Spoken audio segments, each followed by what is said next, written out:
व नसल्ली अला रसूलिहिल करीम अम्मा बाद। हदीस नंबर 3990। आज हम अपने सबक में इंशाअल्लाह दो हदीसें पढ़ेंगे, 3990 और 3991 नंबर रिवायत।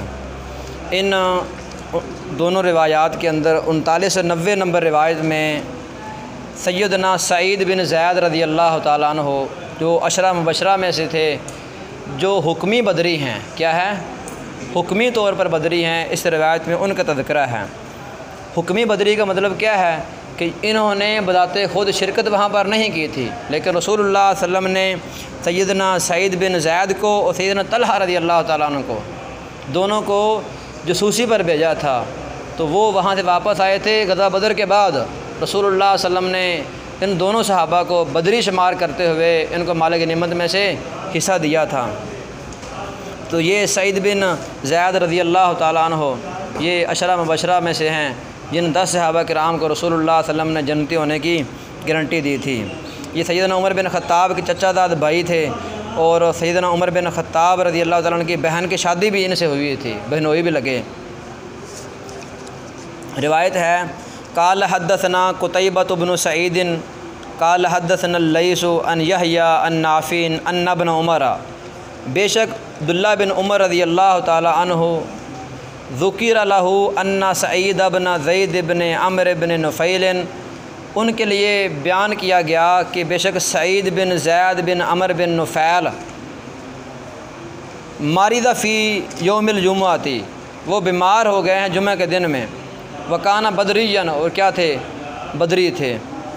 यानी ज़ुकिर लहू अन्ना सईद बिन ज़ैद बिन अम्र बिन नुफ़ैल मारिदा फ़ी यौमिल जुमुआ वकाना बदरियन, ये इज़ाफ़ी एक जुमला है सेंटर में। फ़राक़िब इलैही बाद अन तआलन नहारू, दिन के बुलंद होने के बाद सैयदना अब्दुल्लाह बिन उमर उनकी तरफ सवार हुए। वक्त ताराबतिल जुमुआतु, और जुमे का टाइम भी क्या था, करीब आ चुका था। व तारकल जुमुआता, अब्दुल्लाह बिन उमर ने उनकी तीमारदारी में जाने के लिए जुमा क्या कर दिया, छोड़ दिया। तो इस रिवायत के अंदर जो इमाम बुखारी रहमहुल्लाह का मकसूद है यहाँ ग़ज़वा बदर के ज़िक्र में, वो क्या है, वो कान बदरियन, इतने अल्फाज। बाकी जो मसाइल हैं जुमा को तर्क जुमा के, तो मुसाफिर बंदे के लिए क्या है, वैसे भी क्या है, जवाज़ है जुमा के, छोड़ सकता है मुसाफिर बंदा। तो सफ़र इंसान की ज़रूरत होती है, जब अगर सफ़र आपने कर लिया है तो फिर आप नमाज ज़ुहर अदा करेंगे, वो भी कसर सफ़र के अंदर, तो जुमा पर फ़र्ज़ नहीं है। 3991 नंबर रिवायत। 3991 नंबर रिवायत में इमाम बुखारी रहमतुल्लाह का जो इस्तिदलाल है वो है साद बिन खौला रज़ी अल्लाह ताला अन्हु, ये बदरी सहाबी थे। इनके बारे में रसूलुल्लाह सल्लल्लाहु अलैहि वसल्लम का बदरी करार देना, इनको ये तज़किरा है।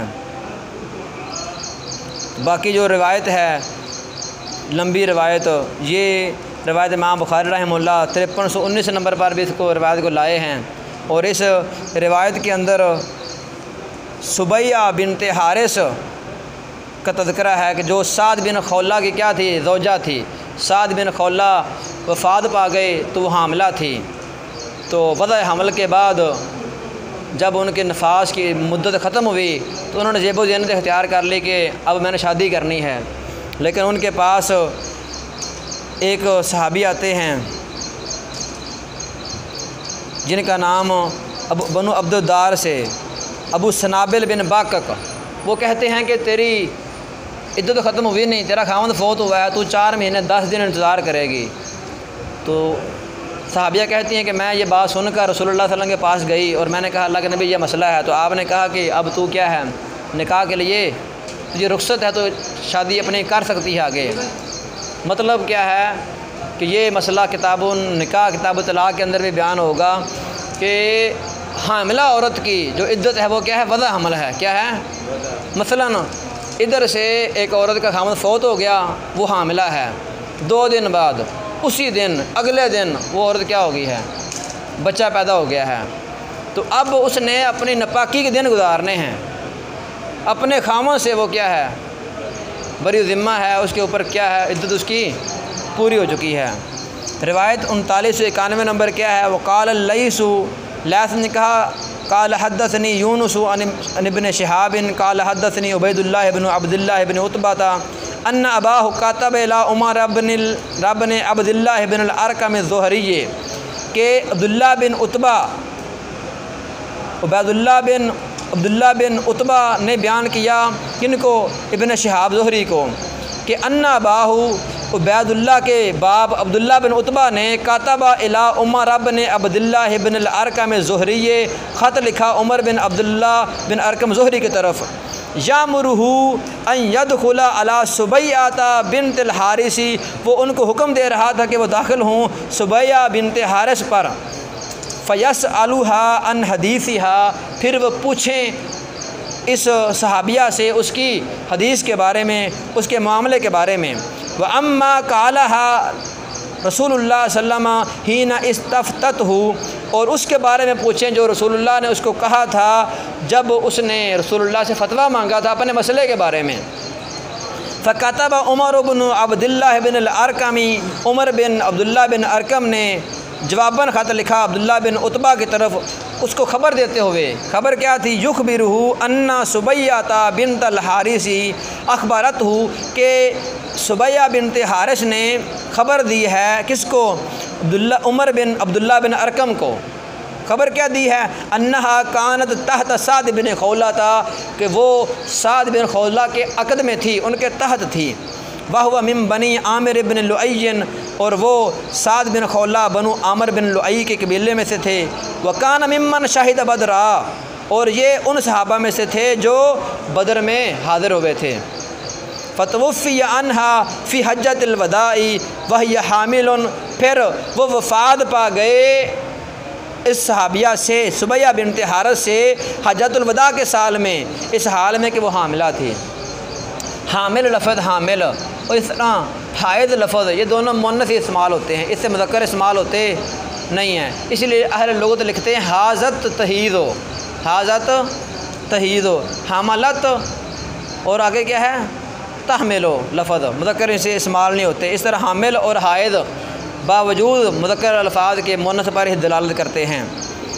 फ़लम तनशब अन वज़अत हमलहा बाद वफ़ातिही, पस नहीं वो ठहरी ये कि उन्होंने हमल वादे कर दिया, वज़ा कर दिया बाद वफ़ाती ही, उनकी वफ़ात के बाद, मतलब अभी इतनी देर नहीं गुजरी, थोड़ा वक़्त ही गुजरा था। फ़लम्मा तअल्लत मिन नफ़ासिहा, फिर जब वो फ़ारग हो गई अपने नफास से, तजम्मलत लिल खुत्ताबी, तो उन्होंने ज़ेबो ज़ीनत इख्तियार कर ली खुत्ताब, पैगाम निकाह भेजने वाले मर्दों के लिए, पैगाम निकाह भेजने वाले मर्दों के लिए। फ़दाखल अलैहा अबू सनाबिली, उन पर दाखिल हुआ अबू सनाबिल इब्न बाककिन, इब्न बाकक रजुल मिन बनी अब्दुद्दारी, ये बनु अब्दुद्दार के कबीले में से आदमी था। फ़काल लहा, उसने सुबैया बिन्त हारिस को कहा, माली अराकी तजम्मलत लिल खुत्ताबी, क्या है मुझे, मैं देख रहा हूँ तुझे कि तू खुत्ताब के लिए क्या कर रही है, ज़ेबो ज़ीनत इख्तियार कर रही है। तुरज्जीन निकाह, क्या तू निकाह की चाहत रखती है, रग़बत रखती है। फ़इन्न की, बस बेशक तू वल्लाहि अल्लाह कसम मा अंती बिनाकिहिन, निकाह करने वाली नहीं है, हत्ता तमुर्र अलैकी अर्बअतु अशहुरिन व अशरुन, जहाँ तक तुझे पर 4 महीने और 10 दिन गुजर जाएँ। कालत सुबैया, तो सुबैया कहती हैं फ़लम्मा काल ली ज़ालिका, जब उन्होंने ये बात मुझे कही, जमाअतु अलैया सयाबी, मैंने अपने कपड़े इकट्ठे किए, हीना अमसैत, जब मैंने शाम की, व अतैतु रसूलल्लाह, मैं अल्लाह के नबी के पास आई, फ़सअलतुहु अन ज़ालिका, मैंने आपसे इस बारे में पूछा। फ़अफ़्तानी बिअन्नी क़द हलल्तु, तो आपने मुझे फ़तवा दिया कि मैं हलाल हो चुकी हूँ। हीना वज़अतु हमली, जब मैंने अपने बच्चे को जन्म दे लिया है। व अमरनी बित्तज़व्वुज इन बदाली, और आपने मुझे हुक्म दिया शादी करने का अगर वो मामला मेरे लिए क्या हो, ज़ाहिर हो, मतलब आसान हो जाए। तो इस रिवायत से इमाम बुखारी रहमहुल्लाह के जो इस्तिदलाल है यहाँ इस बात पर कि ग़ज़वा बदर के मुतल्लिक़ा, तो वो क्या है कि साद बिन खौला व कान मिम्मन शाहिद बदरा, ये अल्फाज हैं इमाम बुखारी का इस्तिदलाल। तो रहे इसके इस रिवायत के अंदर दूसरे मसाइल में सबसे अहम मसला क्या है जिसकी ज़रूरत है आज के दौर में भी, वो है शादीशुदा औरतों का नया निकाह करना, तलाक़ याफ्ता औरतों के क्या करना, नया निकाह करना। जिनके खामद वफ़ात पा गए हैं उन औरतों के नया निकाह करना, क्योंकि अल्लाह ताला ने औरत को क्या बनाया है, हर हालत में सहारे की ज़रूरत होती है औरत को। उसके बच्चे हैं, 2 बच्चे हैं, 4 बच्चे हैं, अगर उनके अंदर सकत है तो वो क्या करें, अपने शादी कर लें। क्या कर लें, शादी कर लें। इसलिए रसूलुल्लाह सल्लल्लाहु अलैहि वसल्लम का फरमान भी है, जिस औरत की शादी हो चुकी है पहले, अगर उसकी दोबारा शादी करनी है तो उससे पूछा जाएगा, बल्कि उसकी राय को क्या दी जाएगी, अहमियत दी जाएगी। तो औरत का मेहमानों के लिए आना, जो मेहमान औरत को देखने आते हैं, जो औरतें रिश्ता पसंद करने के लिए आती हैं, उनके लिए तैयार करना होना, ये ऐब वाली बात भी नहीं है।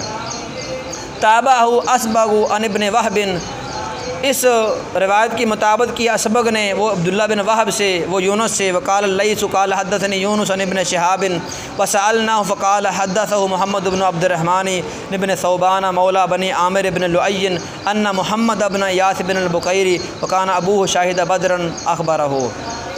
तो ये रिवायत साद बिन खौला के बदरी होने पर दलालत करती है। तो यहाँ एक और बात कि हमारे माशरे में एक रिवाज बन चुका है, शादीशुदा औरतों से निकाह करना नहीं, बल्कि हर कुंवारे मर्द की डिमांड इसी तरह है क्या कि मुझे क्या मिलनी चाहिए, कुंवारी औरत ही मिलनी चाहिए। रसूलुल्लाह सल्लल्लाहु अलैहि वसल्लम की सुन्नत से और यहाँ इस हदीस से क्या मसला निकलता है कि बंदे को हालात वाक़यात देख कर शादी करने में कोई अर्ज नहीं है, क्यों औरतें शादीशुदा भी हैं। दूसरा मसला क्या है कि औरतों को तवक्कुफ भी नहीं करना चाहिए कि औरतें लंबा इंतज़ार करती रहें।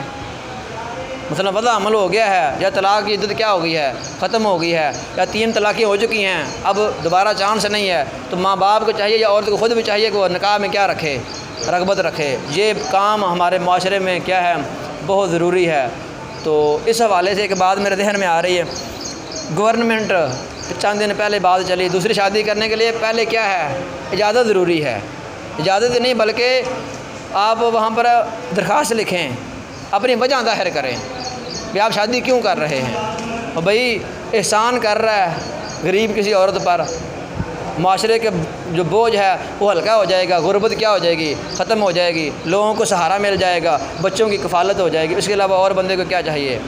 तो कल इंशाअल्लाह हम पढ़ेंगे बाब शहूदिल मलाइकति बदरा, ये वाला बाब।